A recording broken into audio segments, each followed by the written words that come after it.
Hello future doctors. तो आज हम द्रव्य गुण पार्ट 2 में अहिफेन प्लांट पढ़ेंगे। तो सबसे पहले इसका हम बोटेनिकल नेम देखते हैं। इसका बोटेनिकल नेम है पेपेबर सोमनीफेरम। पेपेबर सोमनीफेरम, फैमिली इसकी पेपेविरेसी। अब इसको याद करने के लिए हम सिंपल सा ट्रिक याद करेंगे। पापा अहिफेन वाली सोन पापड़ी लाना, पापा अहिफेन वाली सोन पापड़ी लाना।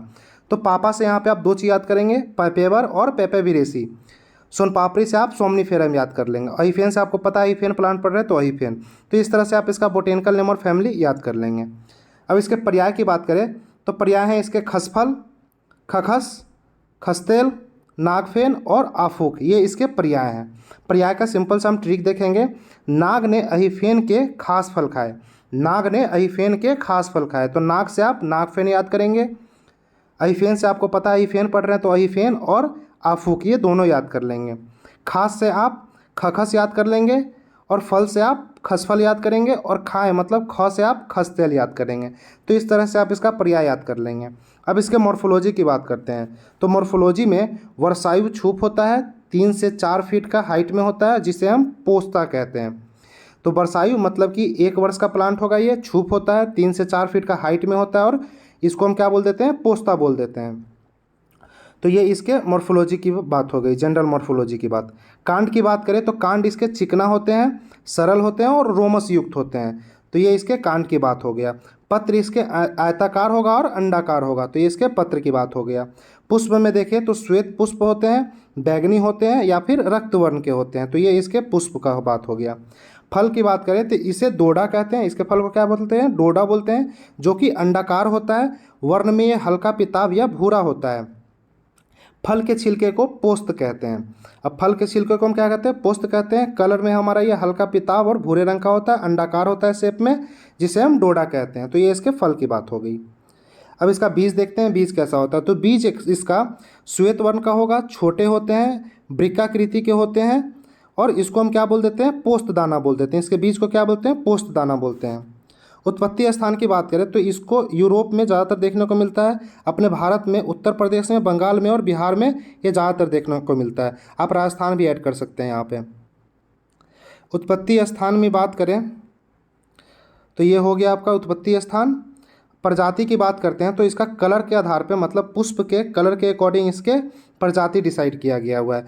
तो श्वेत पुष्प के होते हैं अहिफेन, पीत पुष्प के, कृष्ण पुष्प और चित्र विचित्र, मतलब मिक्स कलर के होंगे ये। तो ये इसका प्रजाति हो गया 4 इसके पुष्प के कलर के अकॉर्डिंग।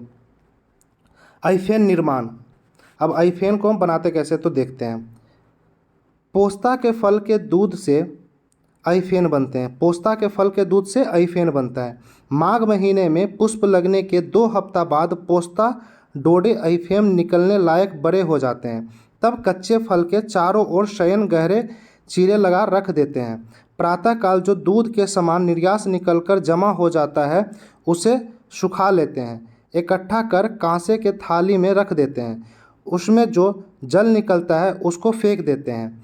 1 मास में गाढ़ा होने पर एक पात्र में रख देते हैं। यही अफीम है। अब इसको समझते हैं। सबसे पहले इसका पोस्ता का जो होगा, मतलब पोस्ता का दूध का ही हम अफीम बनाते हैं। तो माघ के महीने में इसका पुष्प आता है। माघ मतलब कि फरवरी महीने में इसका पुष्प आएगा। उसके 2 हफ्ता बाद पोस्ता आने लगता है।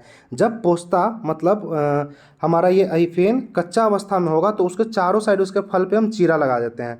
शाम में हम चीरा लगाएंगे और सुबह जा करके जो दूध निकला होगा वो इकट्ठा दूध, उसको हम एकत्रित कर लेंगे कांसे के थाली में। कांसे के थाली में ले करके छोड़ देंगे उसको, उसमें का पानी निकल जाएगा, उसको हम फेंक देंगे। अब जो हमारा गाढ़ा पार्ट बच रहा है उसको हम क्या करते हैं, 1 महीने बाद उसको हम पात्र में संरक्षित कर लेते हैं। ये हमारा अहिफेन हो जाता है। गुण कर्म की बात करें तो रस पंचक है इसका। रस में हमारा ये तिक्त और कसाय होता है, कहीं कहीं पे आपको सिर्फ तिक्त भी देखने को मिलेगा। गुण की बात करें तो लघु, रुक्ष, सूक्ष्म, वैवाही और विकासी गुण के होते हैं। विपाक में हमारा ये कटु विपाक होता है। वीर हमारा ये उष्ण होता है। प्रभाव इसका मादक होता है, मतलब ये नशाकारी होता है, मतलब नशा पैदा करता है। कर्म की बात करें तो दोष कर्म में ये कफ सामक होता है।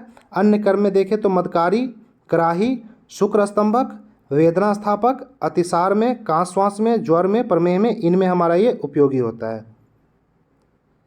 अहिफेन का शोधन कैसे करेंगे, इसको हम यूज लायक कैसे बनाएंगे। तो अहिफेन का हम मर्दन करते हैं अदरक सोरस के साथ 21 बार करने से ये हमारा ये शुद्ध हो जाता है, मतलब उपयोग लायक हो जाता है ये। मात्रा की बात करें तो चूर्ण का मात्रा हम लेते हैं 1 से 2 ग्राम, इसका बीज की मात्रा 2 से 5 ग्राम लेते हैं। अहिफेन अगर टेबलेट में हमको लेना है तो 30 से 25 mg लेते हैं। आमिक प्रयोग की बात करें तो अहिफेन, जातिफल, कुमकुम, एला, कर्पूर, इन सब को हम वाजीकरण में यूज कर लेते हैं। अतिसार में हम छाल विषतिंदुक प्लस शहद, अब इसका छाल विषतिंदुक ले लेंगे, विषतिंदुक का छाल ले लेंगे और उसके बाद उसमें शहद मिला करके अतिसार रोगी में दे देंगे हम। दारुणक मतलब डेंड्रफ निकालने के लिए अहिफेन बीज को दूध के साथ हम लगाते हैं। योग की बात करें तो कर्पूरादि रस, अहिफेन आसव, अहिफेन आदि वटी, अहिफेन आदि चूर्ण और निंद्रोदय वटी भी आता है। तो इस तरह से ये इसके योग की बात हो गई। अब इसका हम फल देखेंगे, मेन हमें फल ही देखना है क्योंकि इसी से हम अहिफेन तैयार करते हैं। तो ये आप देख सकते हैं, ये कच्चे अवस्था में इसको शाम में चीरा लगाते हैं यहाँ पे और यहाँ से दूध निकलता है। इस दूध को, ये दूध है इसका, इस दूध को हम इकट्ठा कर लेंगे सुबह में कांच के थाली में और इसको हम इसका पानी निकाल करके जो गाढ़ा पार्ट होगा उसको हम संरक्षित कर लेते हैं। तो ये हमारा अहिफेन हो गया। ऐसे इसकी खेती होती है। आप देख सकते हैं ऐसा प्लांट होता है, छुप होता है। फल के छिलके को हम पोस्त बोलते हैं, इसके अंदर के बीज को हम पोस्त दाना बोलते हैं। ऐसे समझ सकते हैं आप मोर्फोलॉजी से।